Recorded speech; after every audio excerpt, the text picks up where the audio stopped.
नमस्कार मंडळी, कशा आहात तुम्ही? आय होप तुम्ही सगळे ठीक असाल। तर सध्या मी आपले काही खूप सारे व्हिडिओ येत नाही आहेत आणि वेळही मिळत नाही आहे। तर आज मी एकदम मस्त अशी ते ऑमलेटची रेसिपी आणलेली आहे। तर एकदम फ्लफी ऑमलेट कसं बनवायचं ते मी तुम्हाला इथे दाखवणार आहे। तर आपल्याला इथे काय करायचं आहे, एक पॅन घ्यायचा आहे। पॅनमध्ये थोडंसं तेल टाकून घ्यायचं आहे, 1 चमचाभर साधारण। त्यानंतर इथे मी वाटीमध्ये सगळं मिक्स केलेलं आहे। जसे की याच्यात मी 3 अंडे घेतलेले आहेत, एक बारीक चिरलेला कांदा, थोडंसं तिखट, मीठ आणि कोथिंबीर। आणि छान असं आपल्याला पॅनमध्ये ते स्प्रेड करून घ्यायचं आहे। आणि त्यानंतर आपल्याला झाकण ठेवून 1-2 मिनिटांसाठी झाकण ठेवून द्यायचं आहे पॅनवरती, म्हणजे त्याची वरची बाजू छान अशी वाफलून निघेल।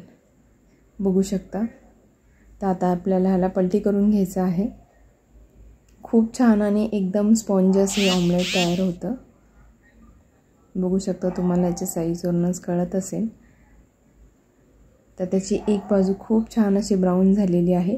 तर आता आपण दुसरी बाजू भाजेपर्यंत वरती अजून झाकण ठेवून देऊयात, म्हणजे त्याची दुसरी बाजू खूप छान अशी ब्राऊन होईल आणि एकदम असं फुगेल आपला ऑमलेट। बघू शकता।